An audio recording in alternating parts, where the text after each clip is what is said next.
गांव में एक भोला नाम का लड़का अपनी माँ और बीवी के साथ रहता था। वो अपने नाम की तरह ही भोला था। उसे गांव के सभी लोग पागल बना दिया करते थे। अरे देखो, बारिश का मौसम हो गया है। पिछली बार भी तुमने खेत में ज्यादा खेती नहीं की थी।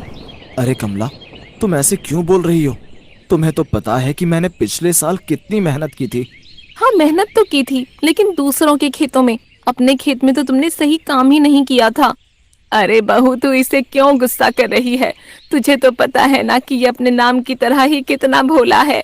और वैसे भी सबको सबका नसीब का ही मिलता है। माँ जी, आप तो चुप ही रहिए। आप तो इन्हें कभी कुछ कहती नहीं हैं। गांव के सभी लोग इन्हें पागल बनाते रहते हैं और ये पागल बन जाते हैं। माँ, मैं क्या करूं? मुझसे किसी की तकलीफ देखी नहीं जाती है। हाँ, तो तुम दूसरों के चक्कर में अपना नुकसान कर लो, है ना? ठीक है, तुम गुस्सा मत करो। मैं अभी खेत में जाकर खेती करता हूँ।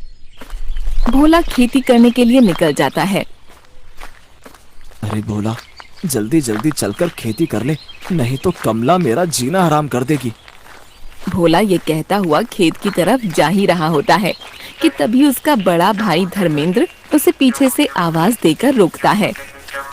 अरे भोला, भोला, अरे सुन तो जरा, कहाँ जा रहा है? अरे सुन तो। भोला पीछे मुड़कर देखता है तो उसके पीछे पीछे धर्मेंद्र भी आ रहा होता है। भोला उसे देखकर रुक जाता है। अरे भोला, इतनी जल्दी जल्दी कहाँ भागा जा रहा है? तुझे मैं इतनी देर से आवाज दे रहा हूँ। अरे धर्मेंद्र भाई, क्या हुआ? आप मुझे क्यों बुला रहे थे? अरे कुछ नहीं रे, वो तेरी भाभी बीमार है और मुझे उसे डॉक्टर के यहाँ लेकर जाना है। अरे भैया, क्या हुआ है भाभी को?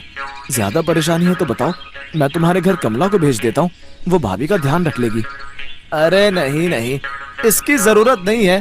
तू क्यों कमला को परेशान कर रहा है? वो बेचारी वैसे ही पूरे दिन घर का काम करती रहती है। तो भैया बताओ फिर, मुझे क्यों रोका आपने?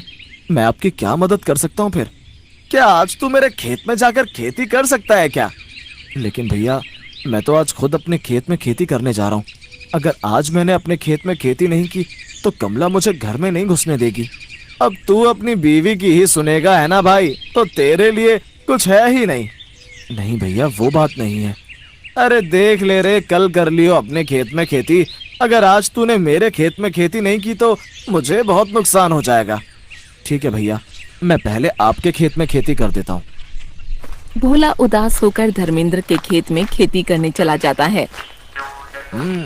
अब आएगा ना मजा। अब वो मेरे खेत में खेती करेगा और मैं जाऊंगा अपनी बीवी के साथ घूमने। धर्मेंद्र अपने घर जाता है। कहाँ हो? बाहर आओ।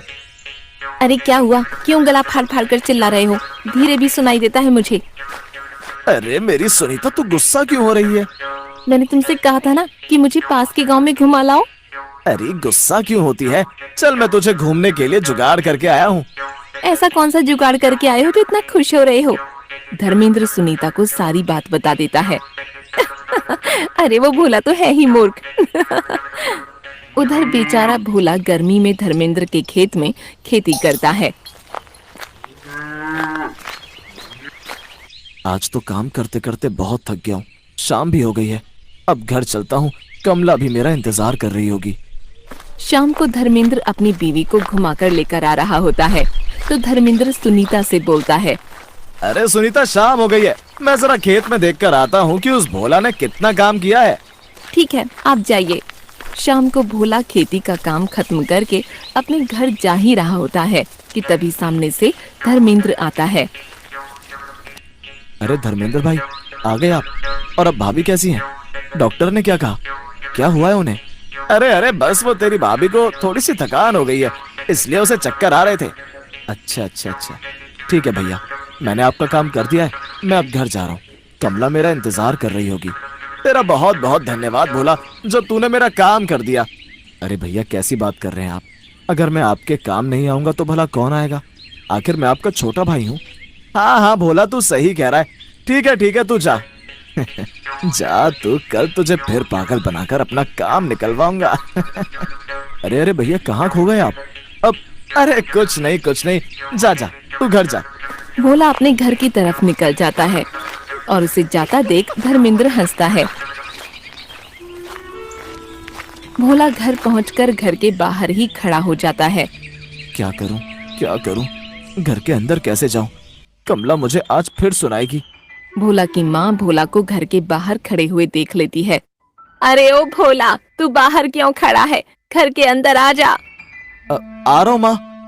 भोला जैसे ही घर के अंदर जाता है तभी कमला भोला से कहती है, हाँ जी क्या हुआ? आज आपने खेती की? वो खेती तो मैंने की, लेकिन वो मैंने अपने खेत में खेती नहीं की। क्या? आपने आज भी खेती नहीं की? अरे कमला, वो आज धर्मेंद्र भैया मिले थे सुबह, तो बोल रहे थे कि भाभी की तबीयत खराब है, इसलिए वो उन्हें लेकर डॉक्टर के यहाँ गए थे। इसलिए उन्होंने मुझसे कहा कि मैं उनके खेत में जाकर खेती करूं। देखा माँ, इनको फिर से धर्मेंद्र भाई साहब ने मूर्ख बना दिया। वो आज भाभी के साथ पास वाले गांव में घूमने गए थे। नहीं नहीं कमला, तुम्हें कोई गलत फहमी हुई है। भैया मुझसे झूठ क्यों बोलेंगे? अरे भोला, तुझे कितनी बार कहा है कि उस चालाक इंसान की बातों में मत आया कर। वो तेरे भोलेपन का फायदा उठाता है। लेकिन माँ, वो तो मेरे बड़े भाई हैं, वो मेरे साथ ऐसा क्यों करेंगे? बेटा, वो तेरा भाई है, लेकिन तुझ में और उसमें जमीन आसमान का फर्क है। वो बहुत शातिर इंसान है। कमला, तुम परेशान मत हो, मैं कल ही खेत में जाकर खेती करूंगा। हे भगवान, कैसे मूर्ख इंसान से मेरी शादी करवाई है। मेरे तो कर्म ही फूट गए। सुन लो, अगर इस बार अच्छी खेती नहीं हुई तो मैं इस घर को छोड़कर अपने पिताजी के घर चली जाऊंगी। माँ, मैं ऐसा क्यों हूँ? क्या कभी मैं अपने जीवन में कुछ अच्छा कर पाऊंगा? क्या मैं कभी तुम्हें और कमला को खुश रख पाऊंगा? बेटा भोला, तू परेशान मत हो। ये सब तो जीवन में चलता ही रहेगा। और हाँ, हर चीज का समय होता है। बेटा, जब समय आएगा ना तो सब ठीक हो जाएगा। और हाँ, तू कभी भी पैसों के पीछे मत भागना, बस तू सही रास्ते पर चलना। ये ऊपर वाला है ना, ये अच्छों के साथ कभी गलत नहीं करता, तो बस उस भगवान पर भरोसा रखना। माँ, आप सच बोल रही हैं, सच में ऐसा ही होगा। अगले दिन भोला अपने खेत में खेती करने जा ही रहा होता है कि रास्ते में उसे धर्मेंद्र रोक लेता है। अरे अरे भोला, इतनी जल्दी जल्दी कहाँ जा रहा है? अरे सुनना, क्या तू आज भी मेरे खेत में खेती कर सकता है क्या? वो ना, तेरी भाभी को उस डॉक्टर के इलाज से फर्क नहीं पड़ रहा, तो मैं उसे आज दूसरे डॉक्टर को दिखाने ले जा रहा हूँ। नहीं भैया, रहने दो। आपने मुझसे कल भी झूठ बोला था कि भाभी की तबीयत खराब है, लेकिन मुझे कमला ने बताया कि आप कल भाभी को लेकर दूसरे गांव घूमने के लिए लेकर गए थे। अरे नहीं नहीं रे पागल, भोला तेरी बीवी झूठ बोल रही है। तेरी भाभी की सच में तबीयत खराब है, अब तू अपने बड़े भाई पर शक करेगा? हाँ नहीं भैया, वो बात नहीं है। अगर आज मैंने खेत में खेती नहीं की तो कमला मुझे घर से बाहर निकाल देगी। वो तुझे ऐसे कैसे घर से निकाल सकती है? उसकी इतनी हिम्मत है? नहीं भैया, वो अकेली नहीं है, माँ भी उसी के साथ है। और उसने मुझे साफ साफ बोल दिया है कि अगर इस बार खेतों में अच्छी फसल नहीं हुई तो वो मुझे छोड़कर अपने पिताजी के घर चली जाएगी। अरे रे माँ भी उसके साथ है क्या यार? जा तू जाकर अपने खेत में खेती कर। भोला वहाँ से खेती करने अपने खेत में चला जाता है। अरे रे, मेरा तो पूरी योजना ही खराब हो गई। अब मुझे खुद ही खेत में जाकर काम करना पड़ेगा। ऐसा कहकर धर्मेंद्र वहाँ से चला जाता है।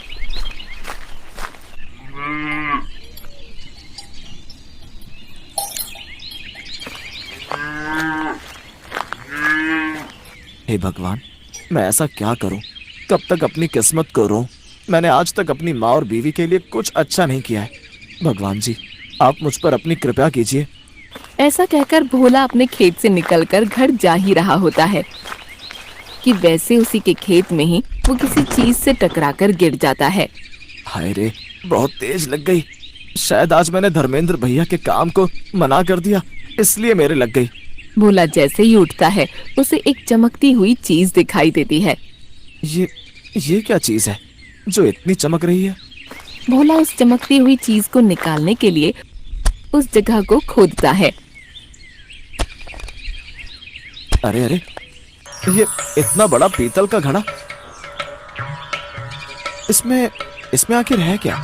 भोला जैसे ही उस पीतल के घड़े का ढक्कन खोलता है तो देखता है कि उसमें बहुत सारे सोने की मोहरें होती हैं। अरे, मेरी तो किस्मत ही खुल गई है। भगवान, तेरा बहुत बहुत शुक्रिया, तूने आज मेरी किस्मत खोल दी। भोला भागता हुआ उस पीतल के घड़े को लेकर घर में जाता है। क्या हुआ, तुम आज फिर से जल्दी आ गए? अरे अरे कमला, देखो इसे देखो, मेरे हाथ में ये क्या है? अरे बेटा, तू ये क्या लेकर आ गया? माँ, तुम सही कहती हो कि बस भगवान पर भरोसा रखो, वो सच्चे लोगों की मदद जरूर करते हैं। ये देखो माँ, आज भगवान ने मेरी भी मदद की है। क्या बोले जा रहे हो? क्या है इस घड़े में और ये तुम्हें कहाँ मिला? ये लो कमला, तुम इसे खोलकर तो देखो। कमला उस पीतल के घड़े को खोलकर देखती है तो वो घड़ा पूरा सोने की मोहरों से भरा होता है। अरे अरे, ये सोने की मोहरों से भरा घड़ा तुम्हें मिला कहाँ? हाँ? भोला कमला और अपनी माँ को सारी बात बता देता है। देखा बेटा, मैंने कहा था ना कि भगवान सच्चे और अच्छे लोगों की मदद जरूर करता है। हाँ माँ,